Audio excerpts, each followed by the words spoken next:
Mi nombre es Gonzalo Sánchez Barrio. Estamos hoy en la cuarta parte del curso de ¿Por qué no funciona el socialismo?, que realizamos junto a la Fundación Libertad y Progreso y con el apoyo de la Fundación Naumann.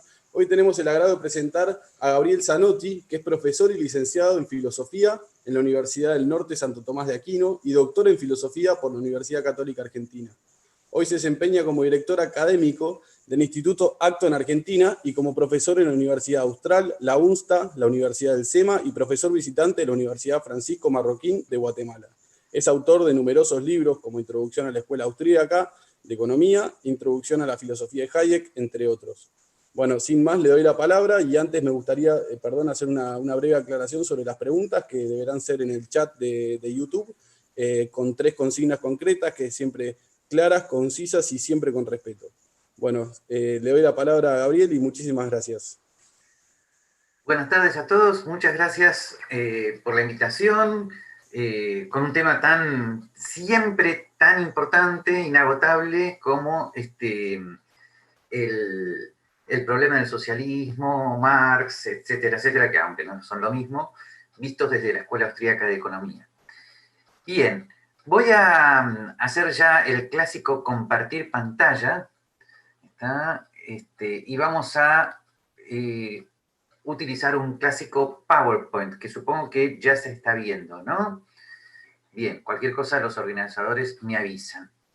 Bien, entonces, yo sé que han estado viendo este tema con Nicolás, con Iván, con Diego, ¿está? Y nosotros vamos a darle una vuelta de tuerca a la cuestión.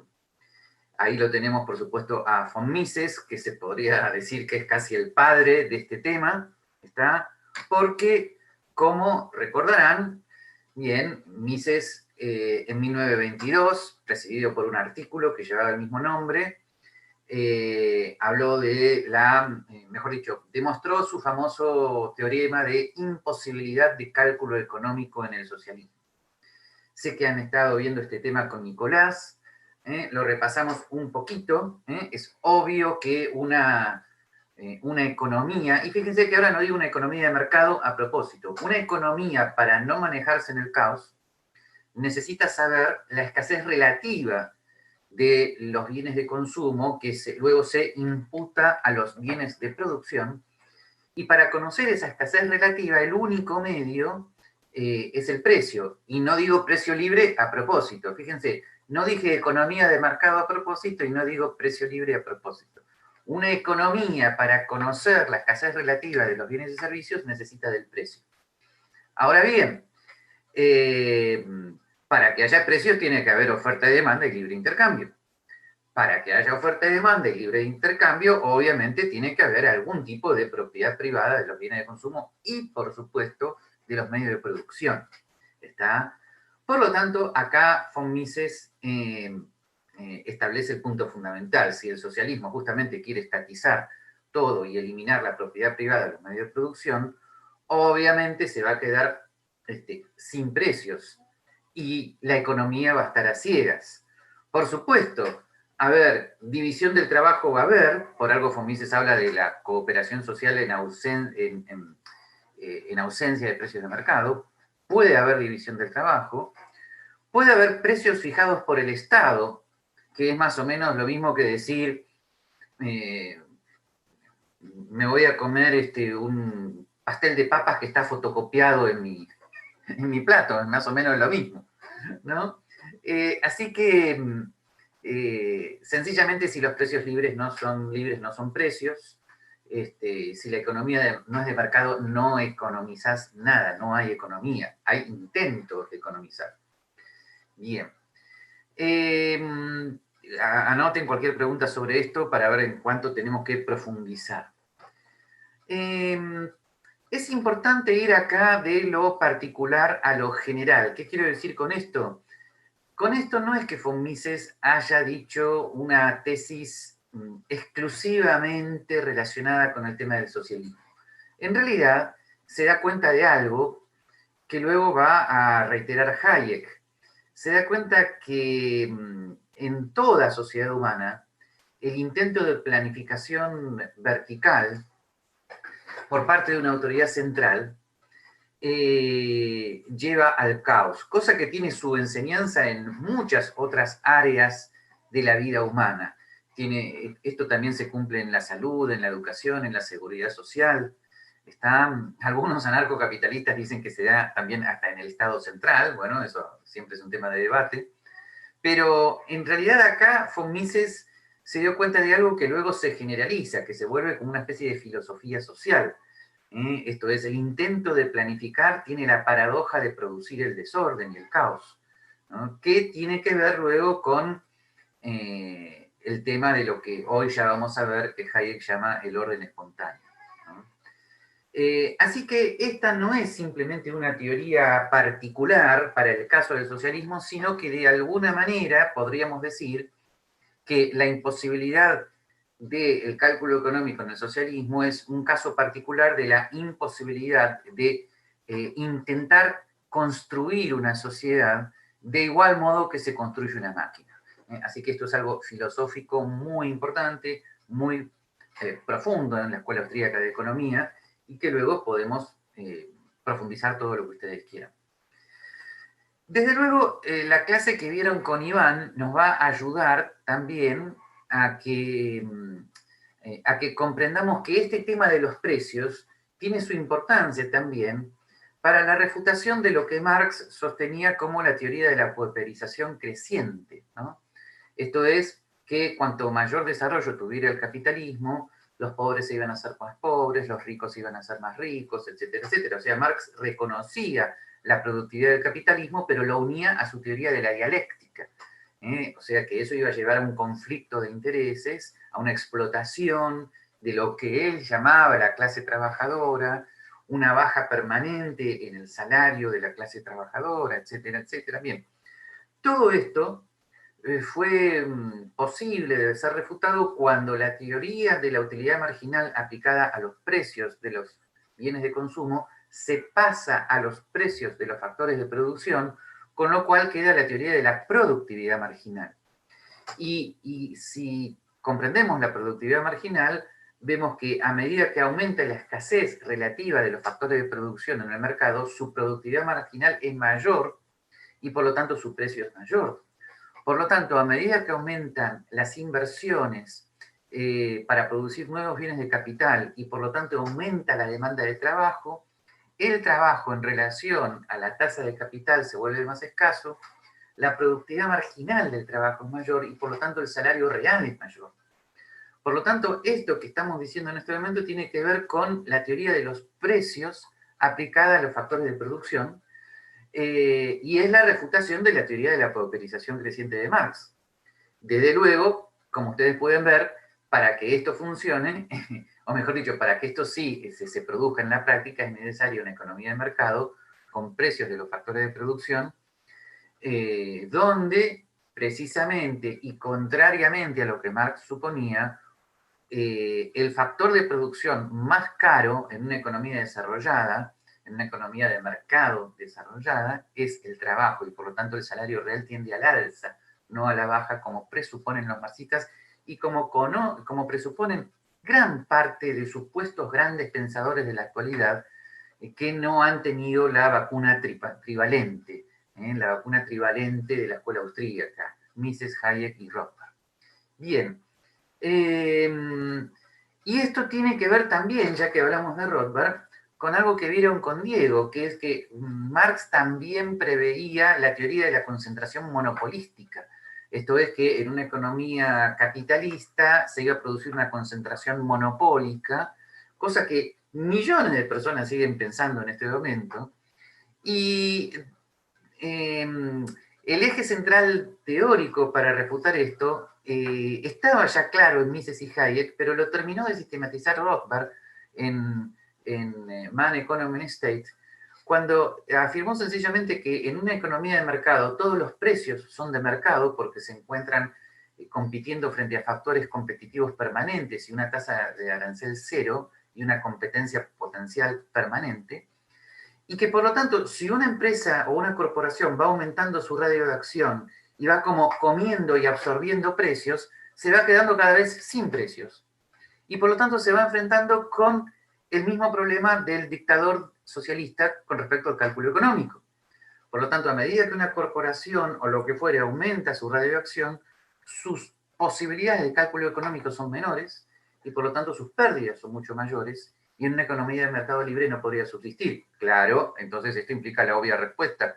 Justamente en una economía donde las corporaciones están acostumbradas a ser protegidas por todo tipo de prebendas, privilegios y componendas con los gobernantes de turno, como diría Alberto Venegas Lynch, bien, en ese caso, obviamente sí, las corporaciones van a tener una tendencia a aumentar su radioacción, pero no precisamente por el mercado libre. Bien.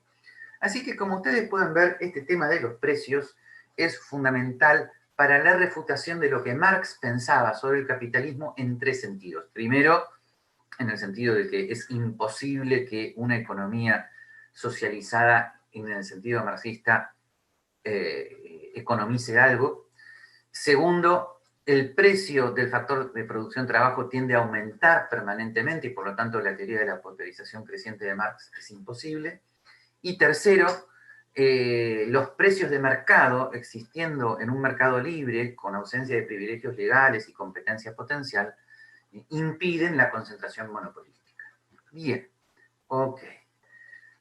Pasemos entonces al segundo punto. Por supuesto, el debate del cálculo económico no se quedó ahí, sino que de alguna manera se enfrentó con dos autores de fuste importantes, Angie Dickinson y Oscar Lange, que se llamaban los socialistas de cátedra, que enseñaban en Inglaterra y que no tenían nada que ver con la planificación soviética. Eran autores que sostenían que en teoría, aunque no fuera políticamente deseable, en teoría el socialismo podría funcionar, a pesar de lo que había dicho von Mises, porque de alguna manera un gobierno socialista podría organizar una especie de cuasi mercado donde el valor de los bienes de consumo pudiera ser imputado directamente a los factores de producción y eso ser conocido por el dictador socialista, etcétera, etcétera. Hay que tener en cuenta, para ver la importancia de este debate del cálculo económico para la formación de la escuela austríaca y lo que muchos estamos acostumbrados a llamar la teoría del mercado como proceso, hay que tener en cuenta que, como bien explica Israel Kirzner, uno de los 4 grandes discípulos norteamericanos de von Mises, más o menos desde los 40, en la década de los 40 y los 50, prácticamente la escuela austríaca de economía había desaparecido en términos prácticos. Hoy no nos damos cuenta de ello, pero fue así. Mises estaba ahí solo, perdido en un departamento de Nueva York, enseñando como solamente visiting professor cada 15 días en la New York University. Por supuesto, ya en ese momento comenzó a ser rodeado por importantes lectores y discípulos norteamericanos, pero importantes retrospectivamente. En ese momento los economistas ni siquiera tenían conciencia ni de la existencia de von Mises. Lo tengo que decir así para que tomemos conciencia de lo que sucedía. Hayek, a su vez, estaba en la Universidad de Chicago, pero no como economista. No estaba en el Departamento de Economía de la Universidad de Chicago. Estaba en el Comité de Estudios Sociales y Políticos, enseñando filosofía política, que luego sería el origen de su gran libro, Los Fundamentos de la Libertad. Quedaba, y esto habitualmente se desconoce, Ludwig Lachmann, contemporáneo de Hayek, estaba enseñando en Johannesburgo, seguía enseñando la teoría del ciclo, pero totalmente desconocido. Lachmann luego ya, a partir de sus 70 años, colabora con el revival de la Escuela Austríaca de Economía, yendo a New York 6 meses al año a enseñar escuela austríaca, etcétera, etcétera. Por lo tanto, se podría decir que si no fuera por el revival de la escuela austríaca que se da a partir de la década del 70 y especialmente del año 74 en Estados Unidos, la escuela austríaca habría perecido como escuela de pensamiento, sería hoy objeto de una rareza de la historia del pensamiento económico. Pero en la recuperación teórica de la Escuela Austríaca de Economía, explica Israel Kirzner, el debate sobre el cálculo económico tiene una importancia fundamental. ¿Por qué? Porque tanto Mises como Hayek, para responder a Dickinson y a Lange, de alguna manera tienen que reactualizar la teoría de la imposibilidad del cálculo económico. La tienen como que reorganizar teóricamente. Y entonces ambos se dan cuenta de la importancia del tema del conocimiento y los precios como transmisión y síntesis de conocimiento disperso. Esto sobre todo se ve, yo diría, en 4 textos fundamentales. Economics and Knowledge, de 1936, de Hayek. The Use of Knowledge in Society, 1945, de Hayek. The Meaning of Competition, de 1946, de Hayek. En estos 3 textos, Hayek se da cuenta de que el eje central teórico de la escuela austríaca es no partir de la presuposición de la perfección de conocimiento o completitud de conocimiento por parte de oferentes y demandantes, sino, al contrario, partir del conocimiento disperso. O sea que el punto de partida de la ciencia económica debe ser afirmar el conocimiento disperso de oferentes y demandantes. Y justamente a partir de esto, tratar de explicar cómo se produce una tendencia a la coordinación de ese conocimiento disperso, nunca llegando totalmente al equilibrio, sino justamente tendiendo hacia una mayor coordinación. ¿Cómo se produce? La respuesta de Hayek es muy clara, sobre todo en el artículo The Use of Knowledge in Society, de 1945.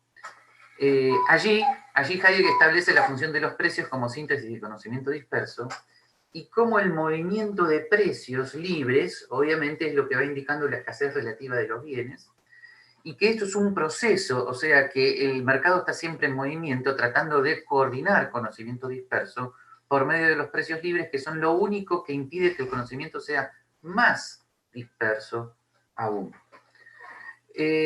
Como ustedes pueden ver, aquí nuevamente la función de los precios es esencial. Y a su vez, en 1946,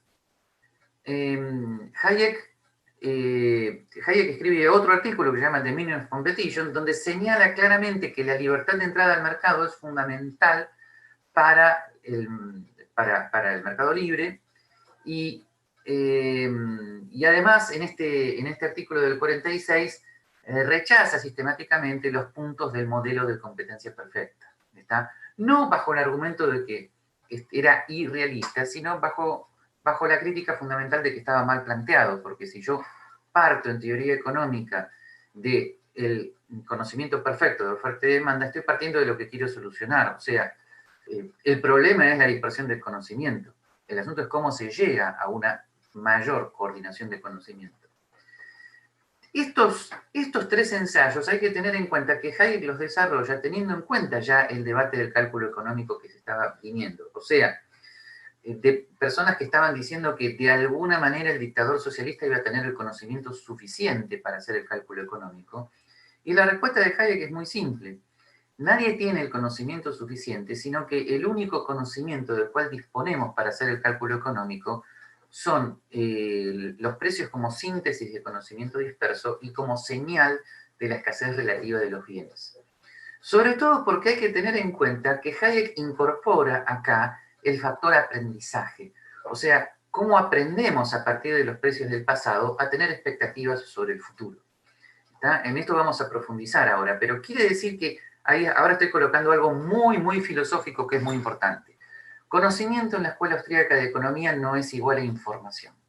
El conocimiento no es una computadora presente o del futuro que pueda tener toda la llamada información, sino que el conocimiento son hipótesis, son conjeturas acerca de nuestras expectativas hacia el futuro, que solamente pueden ser corregidos con los precios del mercado.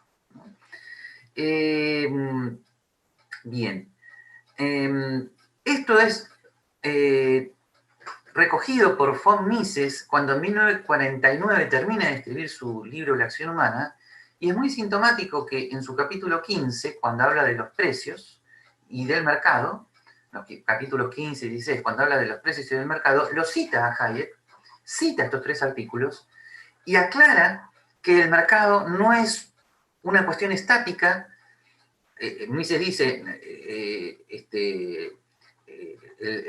la construcción imaginaria de una economía en estado final de reposo es una construcción imaginaria, ¿no? Sino que afirma que el mercado es un proceso, lo dice con esos términos, es un proceso siempre, ¿no?, girando en torno a los precios del mercado para equilibrar. Pero atención con esto, el factor coordinante del mercado, tanto en Hayek como en Mises, es el factor aprendizaje. Y el factor aprendizaje se convierte en toda la escuela austríaca, a partir de estos 4 textos, en el factor empresarial. La empresarialidad como una tendencia al aprendizaje y a ver oportunidades de ganancia, extendida en toda acción humana en el mercado, es el factor coordinante del mercado. La empresarialidad, que en otras teorías económicas es un factor distorsivo, como en el famoso Schumpeter, donde el empresario era creativo pero disruptivo, acá en cambio es un factor coordinante del proceso de mercado. Esto es muy, muy importante, porque vamos a sistematizarlo así. Fíjense, si tenemos aprendizajes, precios libres y libre entrada al mercado, entonces, ¿no?, tenemos una mayor coordinación. Por eso podemos hablar de la teoría del mercado como proceso. Ahora, decir teoría no es minimizar la cuestión, al contrario, es un elogio, porque alguien puede preguntar, bueno, pero ¿cuándo y en qué momento se dan estos 3 factores y en qué medida? Esa es cuestión de apreciación histórica, pero si no tenemos la teoría, no podemos apreciar nada. O sea, supónganse que yo les pregunte, ¿dónde en este momento hay mayor precios libres y libertad de entrada al mercado? A ver, ¿en New York o en Corea del Norte? Y a pesar de lo difícil que está Estados Unidos hoy, me van a decir New York. Pero me van a poder dar esa respuesta porque ya tienen esta teoría en mente, ¿no? Esto es un tema filosófico, el valor de la teoría, que no muchos tienen en cuenta. Bueno, por algo incluso acá también se lo puede defender a Hayek, porque muchos se enojaron con él, incluso algunos Rothbard Boys se enojaron con él, diciendo, no, Hayek consideraba que lo del cálculo económico era una cuestión práctica, pero no teórica, como en von Mises. No, era teórica también, porque Hayek, cuando decía que cuando dijo el cálculo económico es posible en teoría, se estaba refiriendo a la teoría de la competencia perfecta. Y cuando dijo hay un problema práctico que lo impide, se estaba refiriendo justamente a la imposibilidad de aprendizaje si no hay precios libres. Por lo tanto, lo que Hayek llamó problema práctico es lo que retrospectivamente Israel Kirzner llama la teoría del proceso de mercado. Por lo tanto, tanto para Mises como para Hayek, el cálculo económico es imposible en teoría. ¿Está? Fíjense, esta visión de la escuela austríaca que plantea Israel Kirzner, donde el factor empresarial es el factor coordinante, nos presenta como visiones del mundo económico muy diferentes. Excepto en la escuela de Chicago, los demás economistas han malinterpretado el modelo de competencia perfecta y lo utilizan como una justificación para el intervencionismo, ¿no? El intervencionista ve el mundo así, ¿no? Dicen, bueno, el mercado solamente puede ser beneficioso en un modelo de competencia perfecta, el precio solamente puede ser beneficioso si es el precio de equilibrio, pero eso es un modelo irreal. El mundo real es totalmente distinto, los precios están distorsionados, no hay competencia, y lo único que podría llevar el mundo real al modelo de equilibrio sería la intervención del Estado. Así razona un intervencionista de cátedra. ¿Está? Bien, ok. Ahora, fíjense, en cambio, un partidario del mercado como proceso ve el mundo al revés, o en realidad habría que ver quién ve el mundo al revés. Bueno, esto es como una broma, ¿no? Es anverso y reverso, ¿no? Bajo la teoría del proceso como mercado, justamente ya sabemos que el mercado está en desequilibrio, ya sabemos que el mercado está en dispersión. Oferta y demanda presuponen conocimiento imperfecto. Y la única manera en la cual ese conocimiento sea menos imperfecto, fíjense, no digo que llegue al equilibrio, nunca se llegue.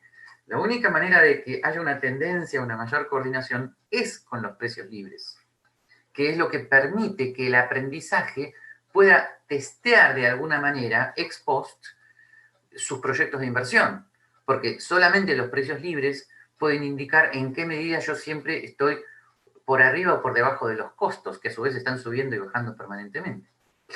Bien, en cambio, bajo un mercado intervenido, se produce la siguiente paradoja, y esta es la manera actual en la cual la escuela austríaca explica la misma teoría de von Mises sobre la relación entre precios y cálculo económico.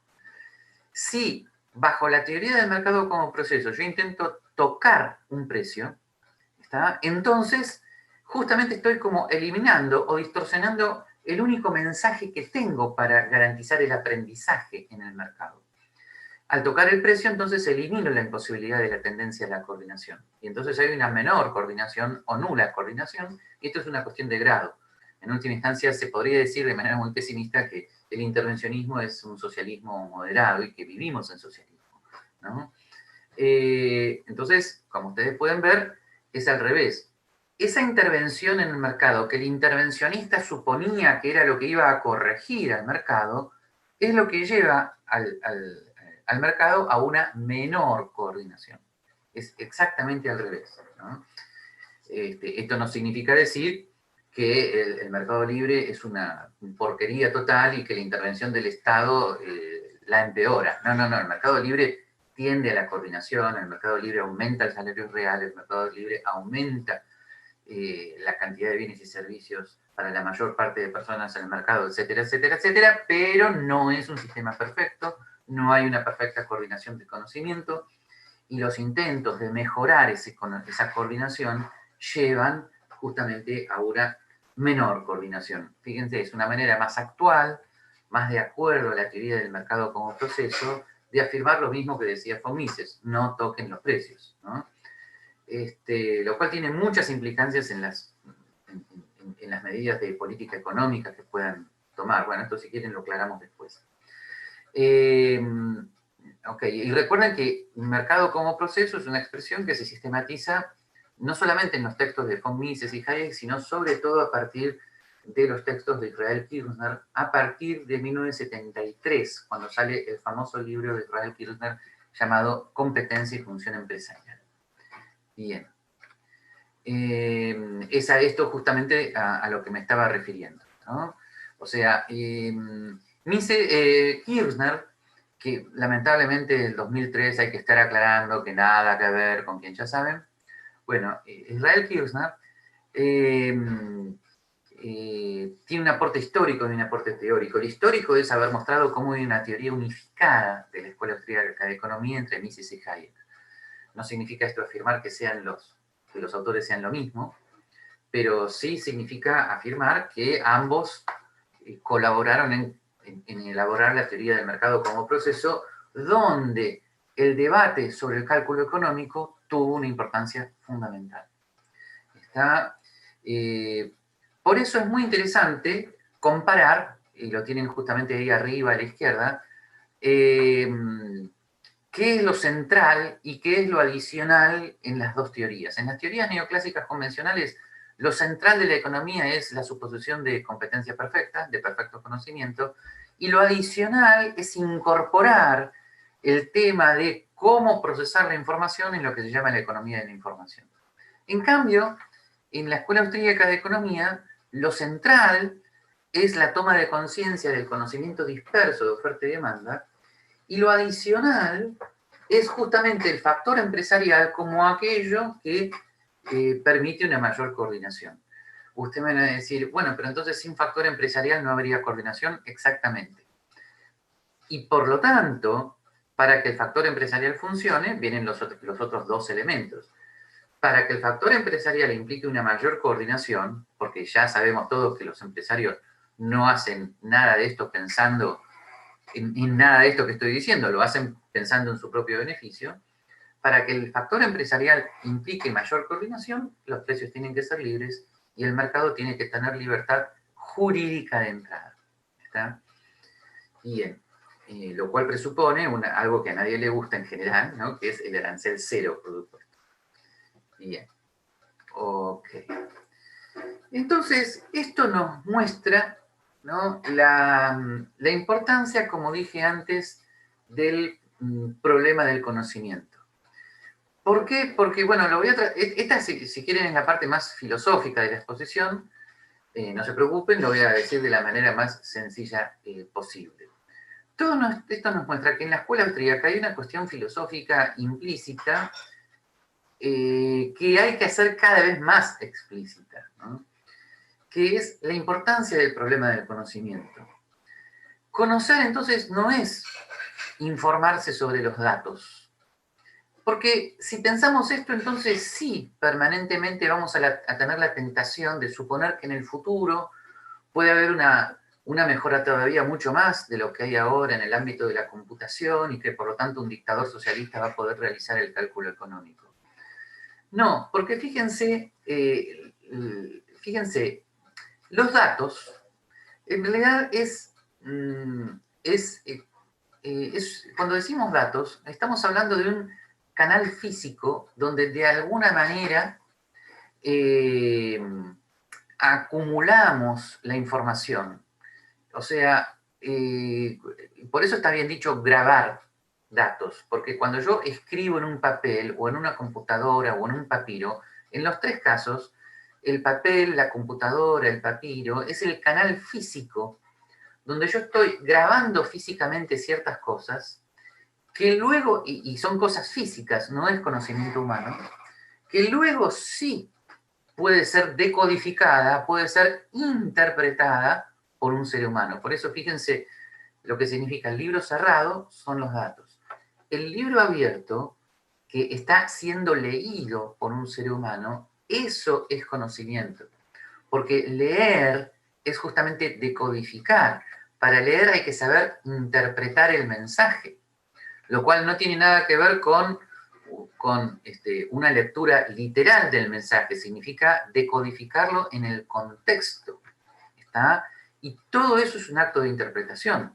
O sea, la escuela austríaca se pone muy filosófica con esto, o sea, conocer en la escuela austríaca es interpretar. ¿Y qué es lo que se interpreta en la economía? Justamente lo que la teoría del mercado como proceso afirma es que los oferentes y demandantes están permanentemente interpretando los precios. Y aquel que los sabe interpretar es el que justamente a partir de los precios del día anterior o de cuando fuere, proyecta sus expectativas hacia el futuro, que son sus expectativas de compra, de venta, de inversión, de ahorro, etcétera, etcétera. Para lo cual necesita que haya precios libres, sí, pero a su vez necesita saber interpretarlos, saber leerlos. Por lo tanto, el conocimiento no es que sea algo mucho más complicado o más amplio, no es una cuestión de grado. El conocimiento es una cosa cualitativamente diferente a la información. La información es grabación física de modos, ¿no?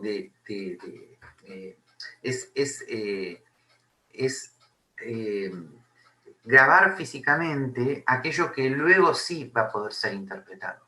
¿Está? Entonces, esto es muy, muy importante, porque entonces la teoría del proceso de mercado tiene que ver con este tema de conocimiento. ¿Está? Y esta es la clave central por la cual Hayek dijo desde los años 30 en adelante que un dictador socialista no podría hacer cálculo económico. Dijo, porque no tiene el conocimiento suficiente. Entonces todos dijeron, sí, va a llegar un momento donde va a tener ese conocimiento suficiente. Es que él estaba hablando de algo cualitativamente diferente, ¿no? Estaba hablando de la interpretación y las expectativas que todos los agentes en el mercado hacen a partir de los precios libres. Es obvio que eso siempre va a ser imposible en un sistema socialista. Salvo que, como dijo von Mises, de manera irónica, que a veces hacía ironías muy agudas, los socialistas hicieran el mejor homenaje a los economistas austríacos y tratando de imitar tanto el mercado, finalmente dijeran, bueno, vamos a ser socialistas pero con economía de mercado. Bueno, es el mejor homenaje que se puede hacer en la Escuela Austríaca de Economía. en cierta medida, algo así intentaron los socialdemócratas europeos, cuando dejaban la economía de mercado para la parte de producción, ¿no? Pero luego para temas de salud, seguridad social y educación colocaban al Estado. Eso significó la socialdemocracia europea de la posguerra, o sea, socialismo con economía de mercado. Pero cuidado, se enfrentaron con el mismo problema. Los sistemas estatales de provisión de bienes públicos estatales en salud, educación y seguridad social también se enfrentaban con el cálculo económico. Porque la salud y la educación son bienes escasos y es necesario conocer los precios que señalan su escasez relativa y es necesario también el cálculo económico y la propiedad privada de los medios de producción.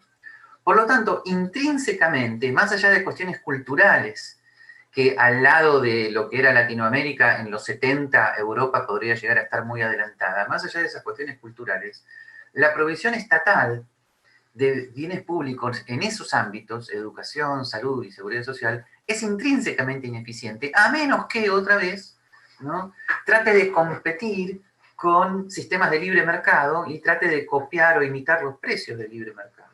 ¿Está? Bien. Así que esto que acabamos de decir es muy importante en todo sentido.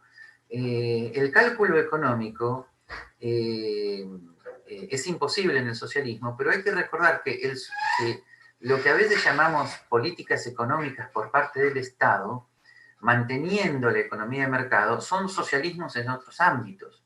O sea, a ver, si yo digo que voy a mantener el mercado, pero en moneda va a actuar el Estado, eso es socialismo en moneda. Si yo digo que voy a mantener el mercado, pero en educación va a actuar el Estado, eso es socialismo en el tema educativo. Y así sucesivamente, y por lo tanto nos enfrentamos allí con los mismos problemas.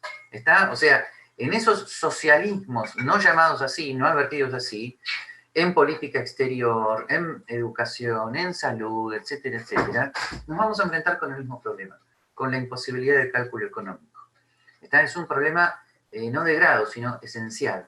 Y no tiene que ver con cuestiones culturales, porque puede ser que algunas culturas sean más ordenadas y por lo tanto logren distribuir mejor. No tiene que ver con, además, con cuestiones de superávit. Un sistema socialista puede tener superávit, puede no tener déficit, no tiene que ver con eso. Tiene que ver con que intrínsecamente no hay precios de mercado, y si no hay precios de mercado, va a ser intrínsecamente ineficiente. Ahora, si la respuesta a esto es, bueno, pero entonces vamos a guiarnos con los precios de mercado de los sistemas privados competitivos, o sea, si vamos a montar, por ejemplo, toda una educación estatal, pero vamos a hacer el cálculo económico sobre la base de los precios de los colegios privados, ¿por qué no pasamos directamente a colegios privados y punto terminado? Y si la respuesta es, bueno, porque entonces podemos ofrecer gratis, comillas, o sea, bienes públicos estatales que no tenga que pagar directamente el consumidor, primero recuerden que los está pagando indirectamente a través de inflación, impuestos, deuda pública, pero la respuesta de Hayek y Friedman ya la conocen, para eso subsidian directamente a la demanda y no cometan la torpeza administrativa de gastar millones y millones en edificios y en oferta directamente.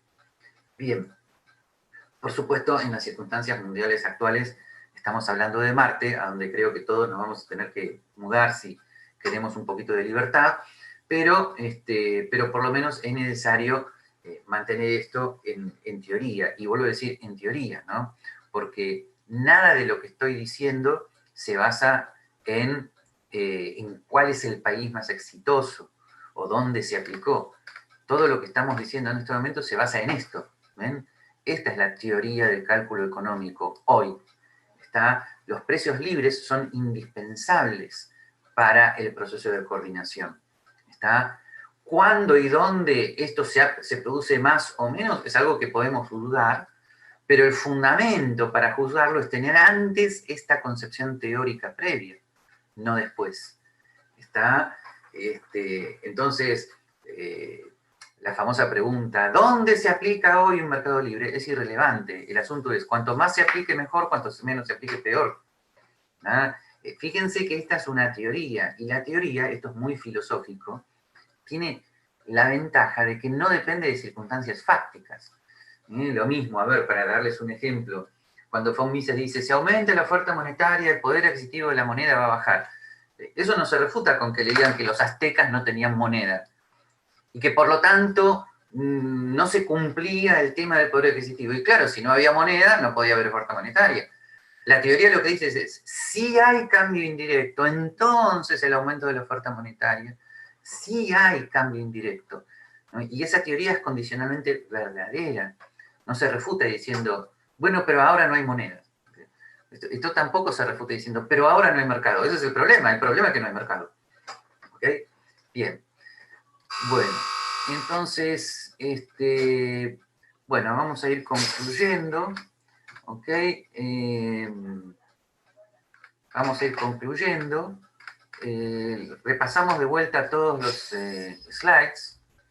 Está lo ya visto. Bueno, entonces, todo lo que vieron con los profesores anteriores sobre el cálculo económico, la importancia, cómo esto refuta a su vez a Marx en la teoría de la explotación y en la teoría de la concentración monopolística, cómo el debate del cálculo económico es lo que permite rehacer la Escuela Austríaca de Economía como la teoría del mercado como proceso, cómo esto se puede sistematizar así, cómo esto implica, ven, que cambie nuestra perspectiva del mundo, ¿no? Así lo ve un intervencionista, pero así lo ve un economista austríaco, uno al revés que el otro, ¿está? Cómo esto es muy bien explicado por Israel Kirzner, sobre todo, esto no lo dije, en un libro que se llama, de 1992, que se llama The Meaning of the Market Process, donde explica toda esta evolución de la escuela austríaca hacia la teoría del mercado como proceso. Y finalmente, la importancia filosófica de esto. O sea, todo esto tiene que ver con una cuestión de conocimiento que nunca va a poder ser sustituida por acumulación de información, por infinita que sea la posibilidad de acumulación de información. O sea, por infinitamente potente que sea una computadora nunca es precios libres que un ser humano está interpretando y forjando expectativas a partir de ellos. Salvo que me quieran salir con cuestiones de ciencia ficción y decirme, bueno, pero en el futuro puede haber una computadora que sea un ser humano, o que piense como un ser humano. Bueno, pero en ese caso, él también va a tener que actuar como empresario en el mercado. Bien, ok, perfecto. Podemos ahora dejar de compartir pantalla y, si les parece, podemos pasar a las preguntas. ¿Ok? Hice ese repasito recién para que tuvieran en claro las preguntas que quieren hacer. Perfecto, buenísimo. Muchísimas gracias, Gabriel. Muy interesante la exposición. Hay una pregunta acá que dice, plantea si puede haber una praxeología socialista. Sí, teóricamente sí, porque la teoría de la acción humana de von Mises está planteada teóricamente en un paso anterior a una economía con oferta y demanda de bienes y servicios en presencia de precios libres.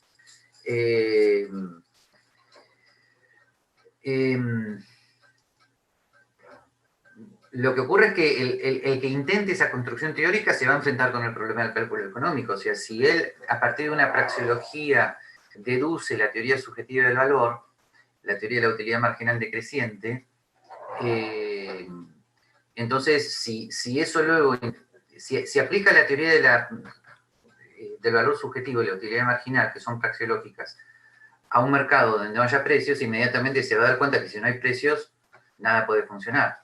O sea, el intento llevaría a corregir el problema, ¿no?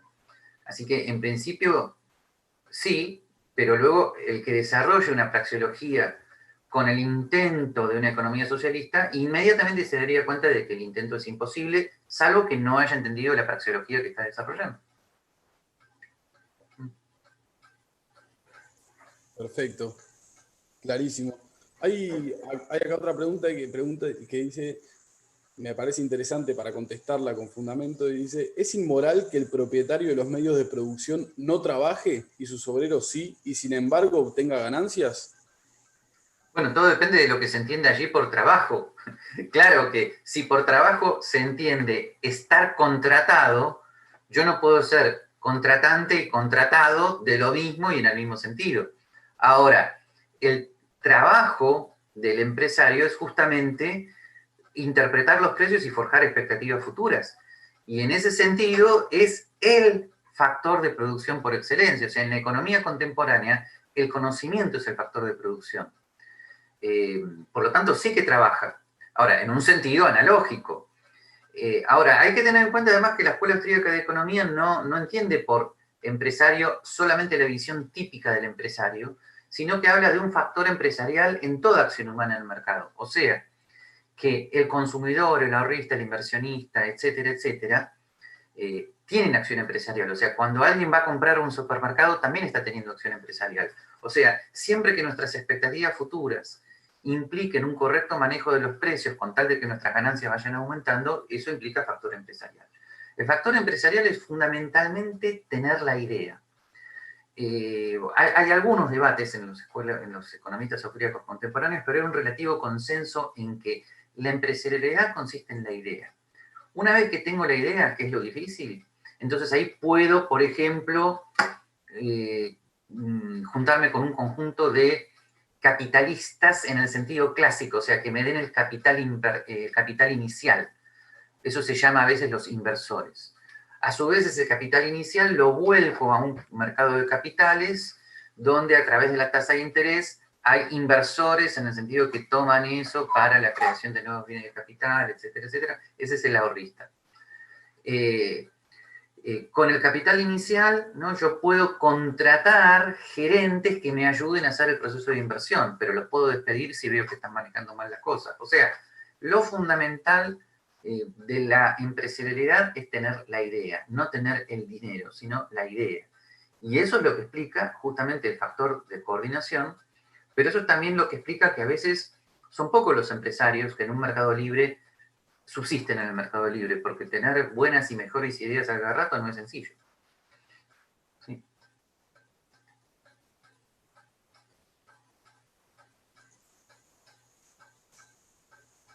Buenísimo, muchísimas gracias.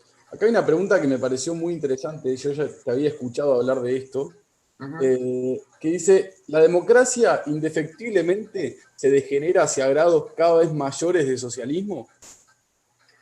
Esa fue la tesis del gran Joseph Schumpeter en el libro Capitalismo, Socialismo y Democracia, cuando Schumpeter previó una especie de convivencia maléfica entre las grandes corporaciones y el Estado, ¿no?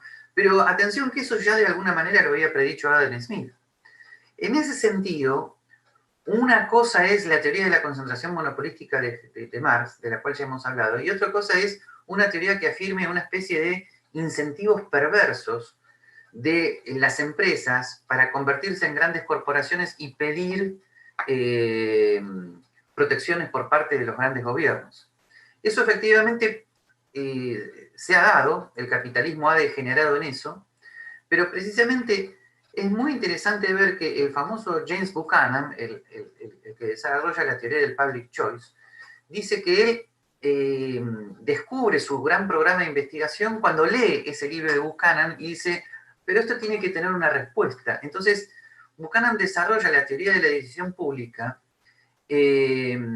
intentando mostrar que efectivamente esas decisiones públicas que el Estado toma en relación a convivencias con grandes corporaciones están condenadas al fracaso.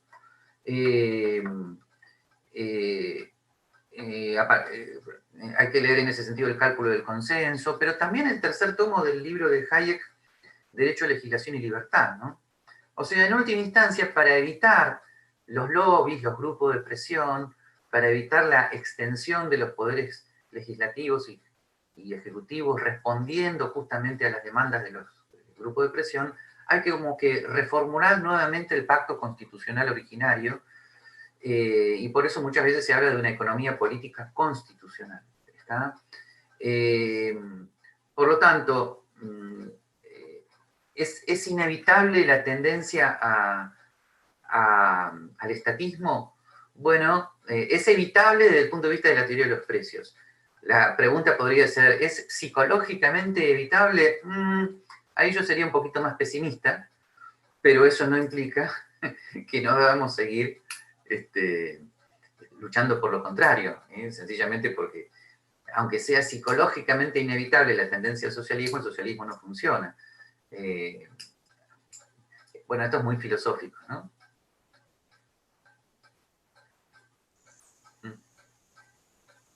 Buenísimo. Seguimos con otra pregunta que me pareció interesante también, que dice, si la teoría no depende de circunstancias fácticas, ¿el marxismo podría decir que no fue refutado por la historia, sino por la teoría? Sí, es exactamente mi conclusión. La historia siempre se puede reinterpretar en el sentido marxista. La historia no refuta nada, ni afirma nada, porque la historia siempre se interpreta. Fíjense que después de la caída del muro, los marxistas reinventan el marxismo, ¿no? Ahora ya no son los trabajadores, sino que son otros grupos explotados, ¿no? Las mujeres, los indígenas, el medio ambiente. El marxismo se reinventa. Y antes de la caída del muro, el marxismo se había reinventado también. ¿Por qué? Porque ya aparentemente había una refutación histórica, ya a partir, digamos, el desarrollo de los Estados Unidos había aparentemente refutado la teoría de la pauperización marxista, pero entonces la escuela de la CEPAL, nunca falta un argentino, con Raúl Prebisch a la cabeza, desarrolla la teoría de la dependencia y de la teoría del deterioro de los términos de intercambio, que afirma que los países ricos del norte son tales precisamente porque han explotado a los países del sur. Por lo tanto, lo que era la teoría de la explotación a nivel individual se transforma en una teoría de la explotación a nivel internacional, con el cual el marxismo se queda perfectamente encasillado nuevamente en sí mismo. O sea, la refutación del marxismo es a la teoría. Por lo tanto, a todos los chicos más jóvenes que nos estén escuchando en este momento, gente, lo mejor que pueden hacer en este momento, sobre todo, no sé qué humor ponerle a esto, sobre todo porque son momentos donde parece que no se puede salir a pasear, bueno, hay que estudiar muy bien a Mises, a Rothbard, a Hayek y a von Bawerk, munirse teóricamente, porque solamente la teoría permite refutar al marxista. El marxista inteligente, que en Argentina muchos no lo van a encontrar, al marxista inteligente no lo vas a correr con los hechos, lo corres con la teoría. Perfecto, muchísimas gracias. Hay una pregunta que quiero hacerte hablando acá, digo, ¿tiene la praxis liberal un fundamento metafísico? ¿O es simplemente una filosofía política, una economía utilitarista que se basa en el solo criterio de la funcionalidad? Bueno, yo diría lo siguiente, a ver, si por filosofía política liberal clásica se entiende la fundación de los Estados Unidos originarios, o sea, la declaración, o sea, la Constitución norteamericana, la Declaración de Independencia y el Bill of Rights, las primeras 10 enmiendas, se podría decir que cualquiera que adhiera a ello como bueno es un liberal clásico. Ahora, ¿por qué? Y ahí vienen las diferencias.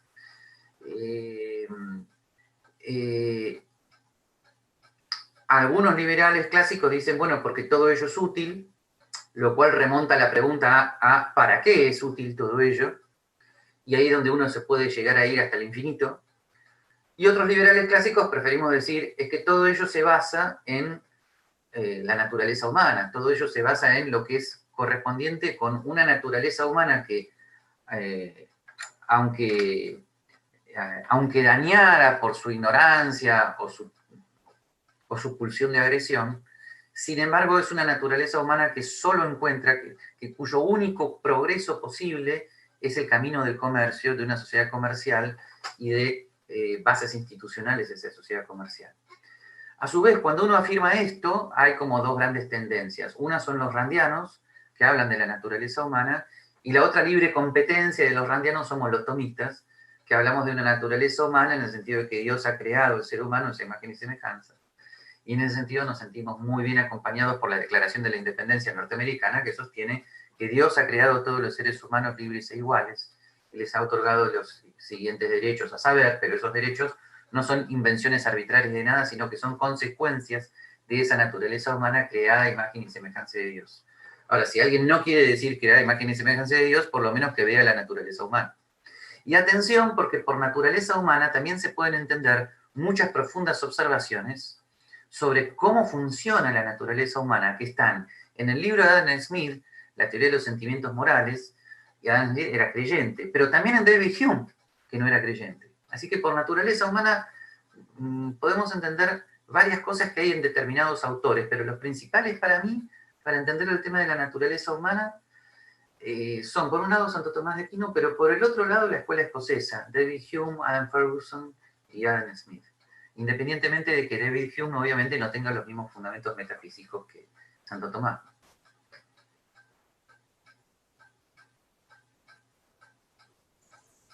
Buenísimo, muchísimas gracias por la respuesta, interesantísimo, la verdad.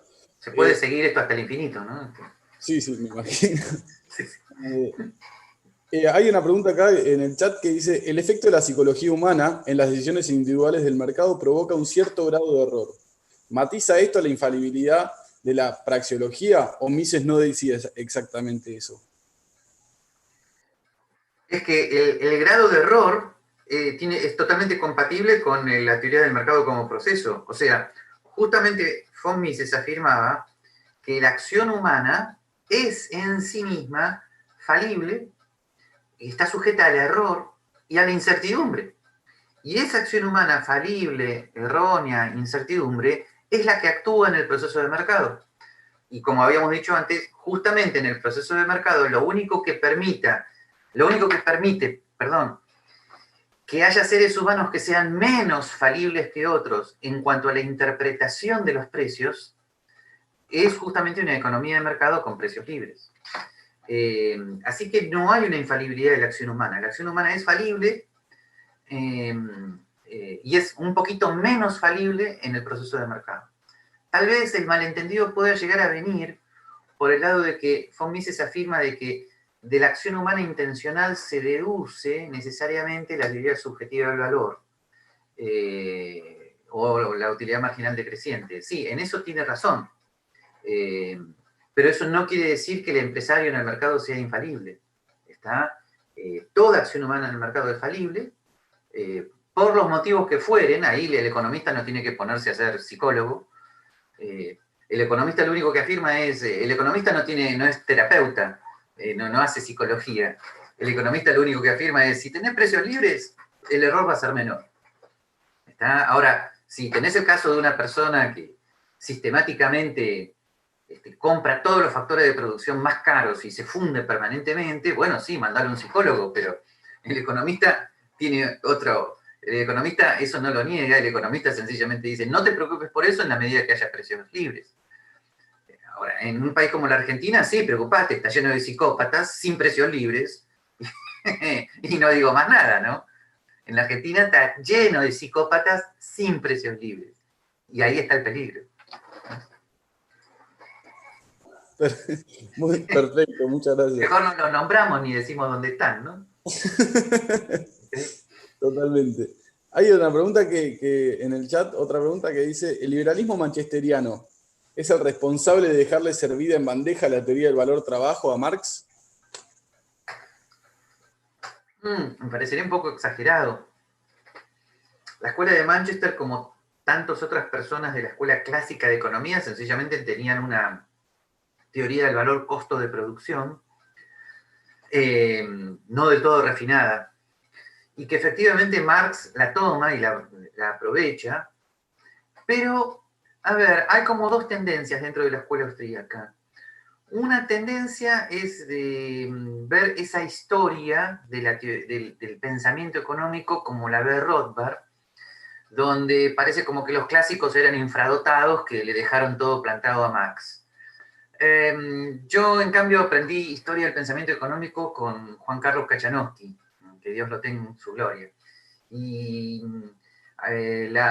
los dos artículos de Kachanowski que están en las revistas Libertas número 20 y 22 sobre la historia de la teoría del precio y del valor matizan mucho esa cuestión y nos muestra que ni muy, muy, ni tan, tan. O sea, que es verdad que los clásicos tenían la teoría del valor costo de producción, pero sin embargo manejaban perfectamente la teoría de los precios.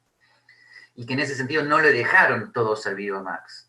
y que Marx toma la teoría del valor-costo de producción, hace sus propias modificaciones, pero no es que sigue literalmente lo que los clásicos decían.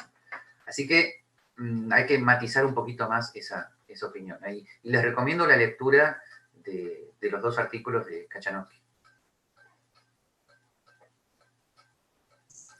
Bueno, muchísimas gracias.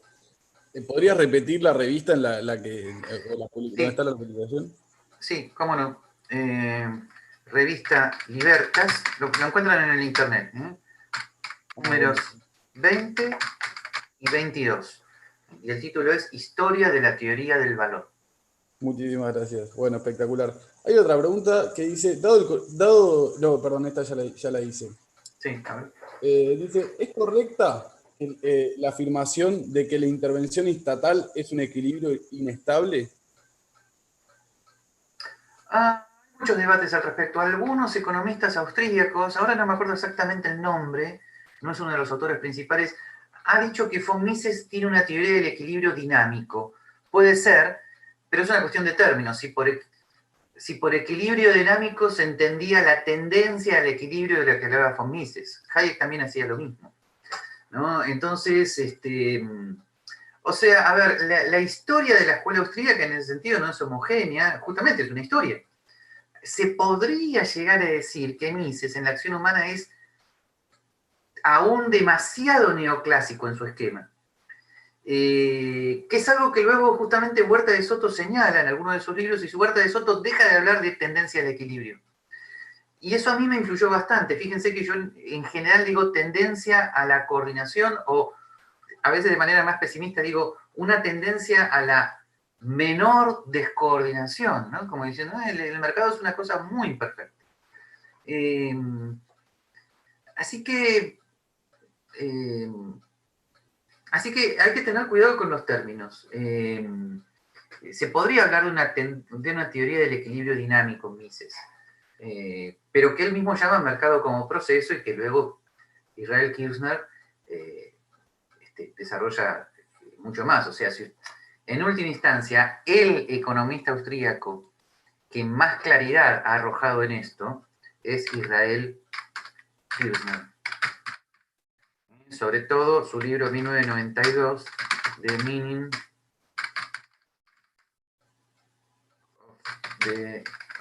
of the Market. Bueno, ahora ustedes van a decir, pero estamos en el 2020. Sí, por supuesto. Israel Kirzner, el desarrollo de la escuela austríaca a partir de los 90 es excepcional, es muy bueno. Israel Kirzner tuvo un gran discípulo, Don Lavoie, y a partir de Don Lavoie surgió la escuela donde hoy está Peter Berke y sus colegas, ¿no? Del cual a su vez han aprendido justamente profesores de ustedes, como por ejemplo Nicolás Kachanowski. Así que la escuela austríaca sigue, ¿no? Y actualmente esto para la mayor parte de los economistas austríacos jóvenes es obvio, la teoría del mercado como proceso. La diferencia es que no estamos tan peleados con la escuela de Chicago como estábamos antes, ¿no? Hay un mayor diálogo entre ambas escuelas.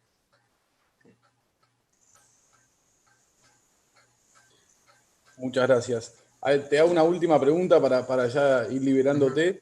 Dice, la epistemología en la que se basa la escuela austríaca, ¿es contradictoria con la de Popper? Sobre eso hay muchos debates. ¿Está? Algunos partidarios de Karl Popper dicen, bueno, como todo es conjetura, entonces la praxeología de von Mises, que tiene mayor certeza, no es compatible con Popper. Bueno, hay que tener cuidado con eso. Es un poquito rápido decir eso.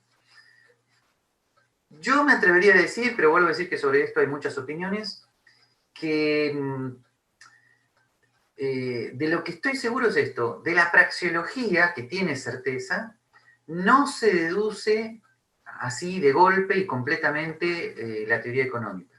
Porque para pasar de la praxeología a la teoría económica hay que colocar por el medio lo que Hayek llamó hipótesis auxiliares, lo que McClure llama assumed conditions, o lo que el mismo von Mises llamó condiciones del mundo real.